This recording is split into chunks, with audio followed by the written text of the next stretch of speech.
प्यारे बच्चों, आज कक्षा 7 सामाजिक विज्ञान एवं राजनीतिक जीवन के प्रश्नोत्तर को पढ़ेंगे।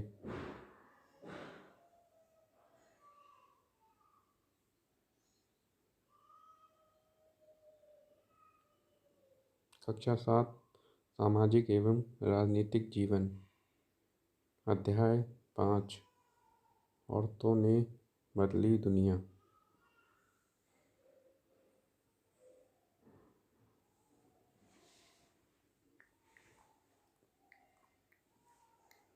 प्रश्न नंबर 1, भारत में कितने प्रतिशत महिलाएं खेतों में काम करती हैं? 83.6%। महिलाओं के काम में पौधे रोपना, खरपतवार निकालना, फसल काटना और कुटाई करना शामिल है। फिर भी जब हम किसान के बारे में सोचते हैं तो एक पुरुष के बारे में ही सोचते हैं। अगला प्रश्न नंबर 2,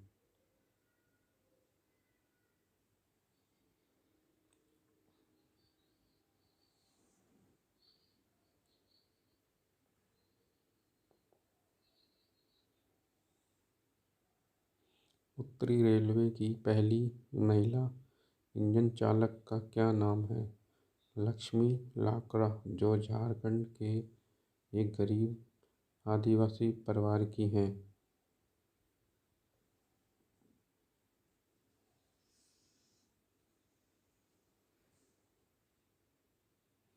प्रश्न नंबर 3, भारतीय महिला द्वारा लिखित पहली आत्मकथा का क्या नाम है?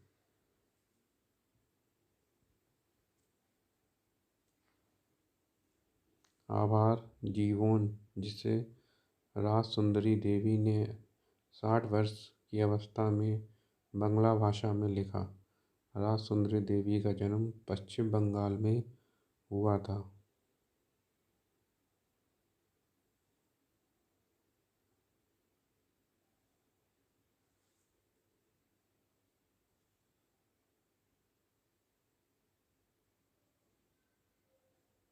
प्रश्न नंबर 4, पंडिता की उपाधि किसे दी गई है? रमाबाई, 1858 से 1922 को, क्योंकि ये संस्कृत पढ़ना लिखना जानती थी, जो उस समय की औरतों के लिए बहुत बड़ी बात थी। उन्होंने 1898 में पुणे के पास खेड़ गांव में एक मिशन स्थापित किया था, जहां विधवा स्त्रियों और गरीब औरतों को पढ़ने लिखने तथा स्वतंत्र होने की शिक्षा दी जाती थी। रामाबाई का मिशन आज भी सक्रिय है।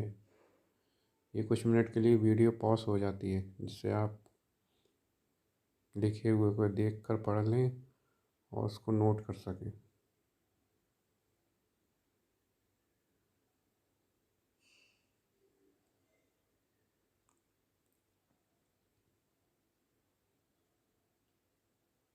चलिए अगला प्रश्न नंबर 5, सुल्ताना का स्वप्न नामक कहानी किसने लिखी है?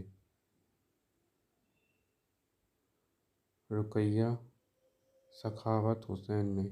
कहानी में सुल्ताना नामक एक स्त्री की कहानी की गई है, जो कि लेडी लैंड नाम की एक जगह पहुंचती है, जहां पर स्त्रियों को पढ़ने, काम करने और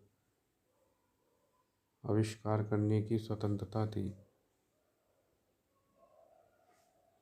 1910 में इन्होंने कोलकाता में लड़कियों के लिए एक स्कूल खोला, जो आज भी सक्रिय है।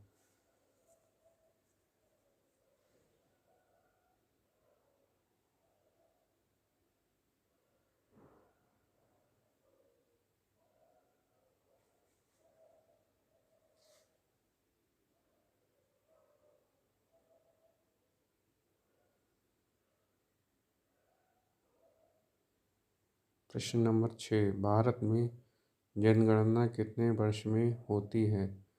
प्रत्येक 10 वर्ष में भारत में जनगणना होती है। प्रश्न नंबर 7, जनगणना किस प्रकार की जाती है? जनगणना में भारत में रहने वाले के जीवन के बारे में विस्तृत जानकारी एकत्र की जाती है, जो जैसे उनकी आयु, पढ़ाई, उनके द्वारा किए जाने वाले काम आदि। इस जानकारी का इस्तेमाल हम अनेक बातों के आकलन के लिए करते हैं, जैसे शिक्षित लोगों की संख्या तथा स्त्री और पुरुषों का अनुपात आदि।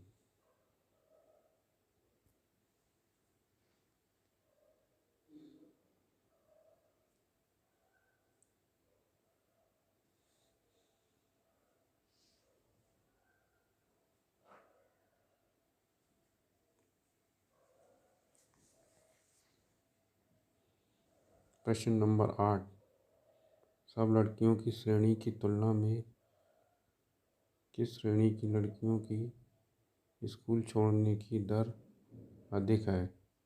अनुसूचित जाति और जनजाति श्रेणी की।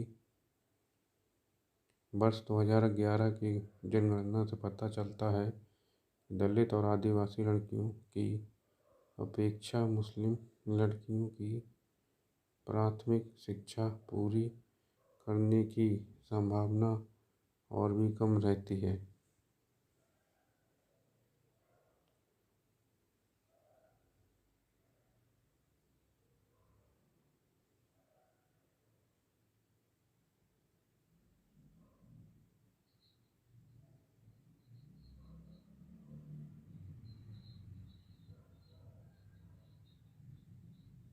प्रश्न नंबर 9, बेटी बचाओ और बेटी पढ़ाओ अभियान कब शुरू हुआ? यह अभियान सन 2014 में शुरू हुआ।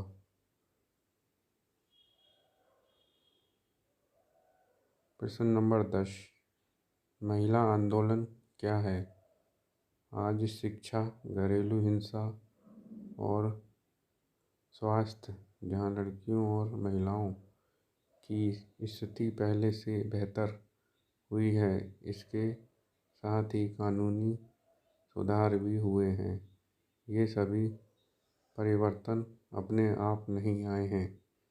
इन परिवर्तनों के लिए महिलाओं ने व्यक्तिगत स्तर पर आपस में मिलकर संघर्ष किए हैं। इन संघर्षों को महिला आंदोलन कहा जाता है।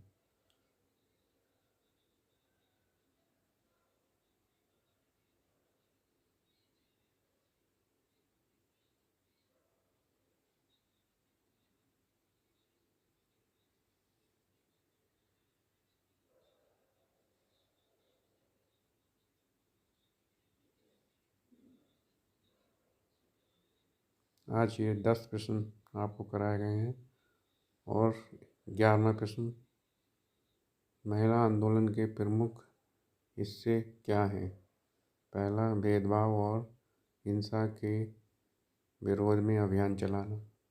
दूसरा, गीतों, नुक्कड़ नाटकों व जन समस्याओं के माध्यम से जागरूकता को बढ़ाना। रैलियों, प्रदर्शन आदि तरीकों से विरोध करना। चौथा, महिलाओं के साथ बंधुत्व व्यक्त करना। ये 11 क्वेश्चन आज आप अपनी कॉपी में नोट कर लें।